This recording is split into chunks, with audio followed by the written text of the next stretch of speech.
Hi folks, my name is Mr. Kuchak and I am your art teacher. Before we begin, let me go over our class rules. We have 3 rules at Elk Lake. Be ready, be responsible, be respectful.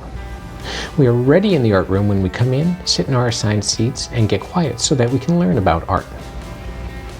We are responsible in the art room when we follow directions and take care of our supplies, and we clean up any of our messes. We are respectful when we use kind words like please and thank you, and when we value other students' artwork. Supplies you will need for today's lesson. Go ahead and pause the video if you need to.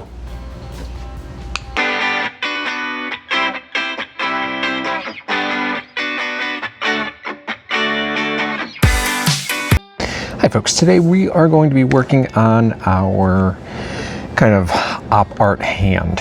So to do our op art hand, what we want to do is put our hand on our paper. You want to make sure that you spread the fingers apart. If they're like this, it's not going to work too well. So spread it apart, and that way it will be on your paper. Now, you can trace it. I find the first time that you do this type of drawing, it's a lot easier if you trace it so that it's straight up and down, because everything else will be a lot easier. The second time or third time, if you want to make a bunch of them, I'll show you some other ways that you can have the hands. Now, I need to use a Sharpie so that you can see exactly what I'm doing. Please trace yours around in a pencil. That will make erasing a whole lot easier. Once again, try to keep your pencil straight up and down. That way it will fit the paper a lot better. If it's turned sideways, sometimes it goes underneath and the fingers look really, really tiny. So take your time with this one. Really trace it out slowly so that you get a good shape to the hand. Now, once you have that done, the next part that we are going to be doing are some lines going across our paper. With this one, let's see. Yeah, with this one, we just want to go this way instead of going up and down. So I'm going to turn my paper sideways. I'm going to take my ruler and I'm going to start here at the bottom. Once again, there's no measuring involved with this. It's just using the width of your ruler.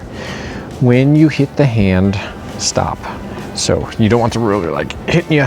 You also don't want to just use one finger, because that's when that ruler likes to spin around.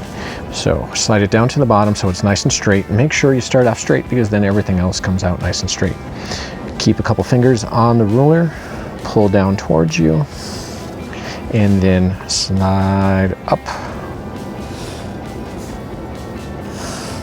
Slide up. Slide it up. Remember, you're drawing this in pencil.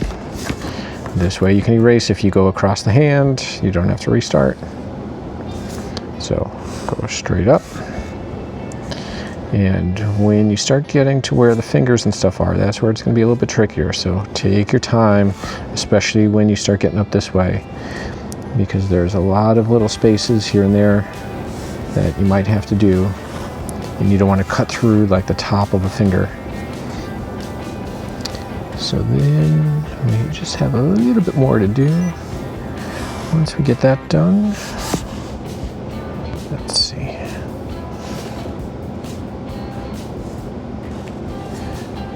Maybe one more.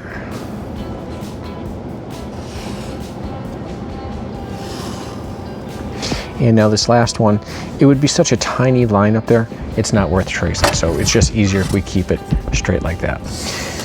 Now, the next thing that we want to do is we want to curve connect these lines.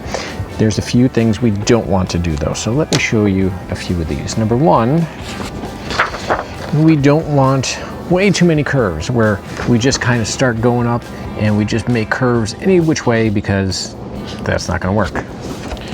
We also don't want to do any curves before we did any of the lines, because then we don't know where our lines are going to meet up.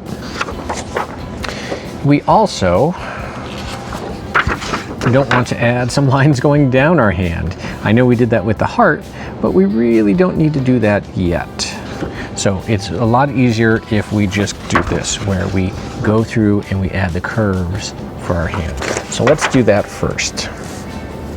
So what I'm going to do is I'm actually going to curve them all up to make that a lot easier for all of us. So I curve up and curve down, And I'm going to curve up and down, curve up, curve down, curve up, curve down, curve up and down. Now don't forget this one over here too, because that one's got to curve up and down. And this is when it's helpful when your hand is spread out, because now I can curve up and curve all the way over. So that's going to need, I think, a little line there just to keep that pattern going. So then I curve up and down, up and down, up and down. And I'm trying to keep all my curves right around the same. If there's some that are really big and really jump out at you, sometimes that doesn't work so well. Curve it up, curve it up, and I'll do my last one here, curve. Now that I have all of the lines on my hands going the way that I want it, there's two different ways that we can color it in. One way is by using our markers and following our curve to fill it in. So this is starting with two colors and just going over our lines. This is, once again, a two-color pattern where it just kind of follows the lines and goes all the way through. This is a three-color pattern, or actually four-color pattern with there. You can see the hand kind of moves a little bit more in the picture. And we really don't have the lines going up and down yet because we did not trace over those yet. Here's one where it was a two-color pattern and we had all of that filled in. So it's really up to you what type of colors you want to use with this. I find that using the side of your marker works best, and I find that it's also easier to pull down towards you.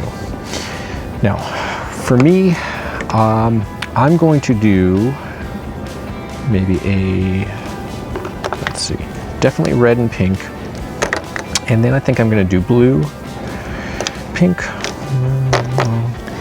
and should we do green as an opposite, or should we do orange as an opposite? How about we do orange and red, green and blue. This way we have some opposite colors in there and we'll see what happens. I'm not sure how it's going to come out, but we'll do our best.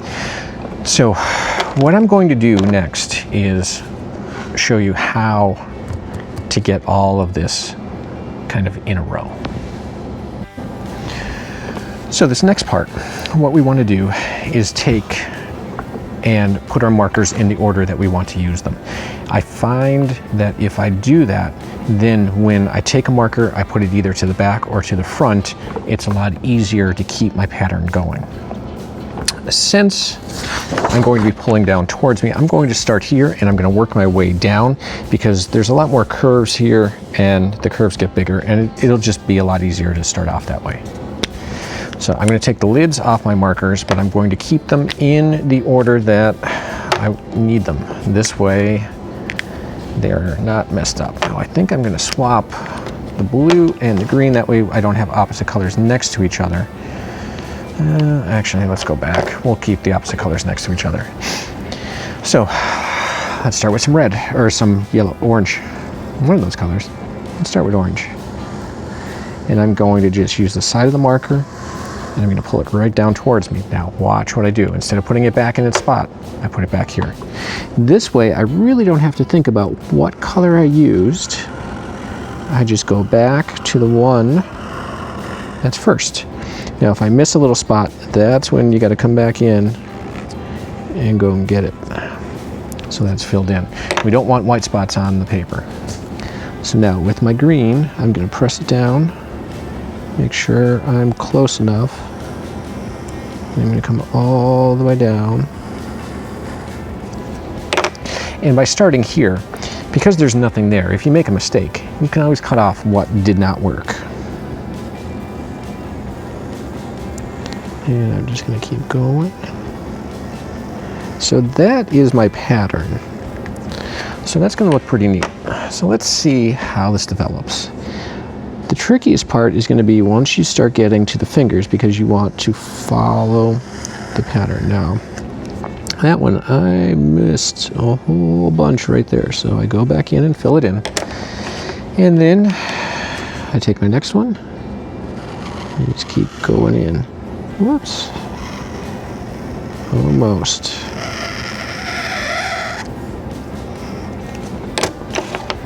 So now here's my green, and I'm going to come right in. I'm just going to go straight over that because there's really no place else for me to go. And then I'll do my blue. Let's see how that works. Follow that little bit of a curve. There we go. Now I'm going to pause the video. I'm going to go through and I'm going to add everything in there, and then I'll start it back up so that you can see. And if I realize if there's any like tricky parts, I'll stop and I'll restart the video. But for the most part, just keep going through with your colors and we'll see how it works. All right, folks, I wanted to show you I'm about halfway through, and you can see how the curves and the lines are coming through. So when I'm going through here, because I have all the curves in my hand, when I hit the hand, I curve up, curve up, curve up, and I try to follow that curvy pattern. And then when I get to the sides, I kind of go straight.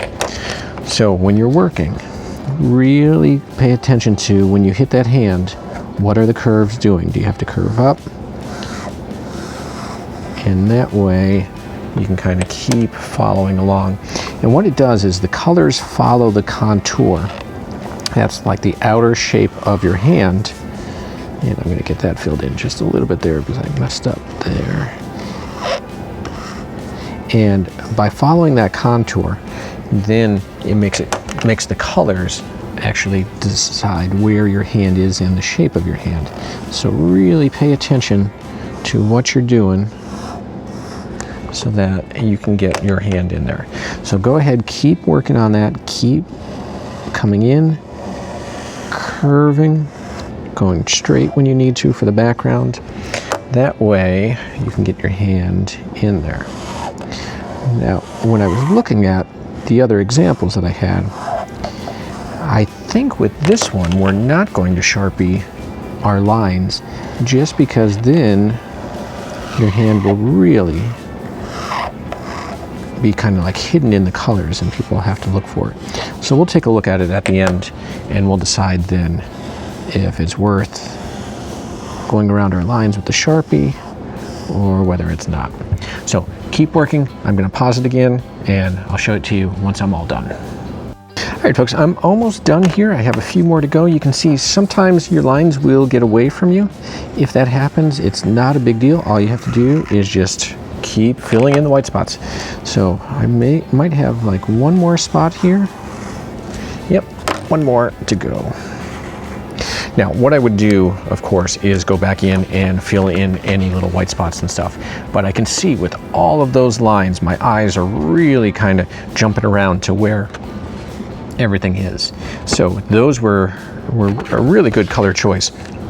I don't know if you need to Sharpie with Sharpie. I think I would take a look at your picture first, and if you can see the hand, if the hand is kind of like moving around in there and and you just look closely and you can see the hand formed in there, I think that's the way to go. If you need to outline, once again, go ahead and outline. You can see some of these are outlined and outlined. Of course, that one is not yet. If you wanted to try a sideways hand, where you put your hand sideways, then what you would do is just start at the bottom and start your lines, and then when you hit your pencil line where you were going to curve, just kind of curve it up. So what I did with the ruler on this one was, because it was diagonal, I had to start with the ruler diagonal, and I just moved up, moved up, moved up, moved up, all the way up to the top, and then that's where I knew I had to put my curve. But today, you can see there's one with a few, there's one with the opposite colors, there's one with colors that are kind of next to each other. So feel free to experiment with different colors, try different hand positions, maybe the hand this way, maybe the hand, maybe two hands, and see what you can do with your picture. I hope you have a great day. Can't wait to see what you made. Bye.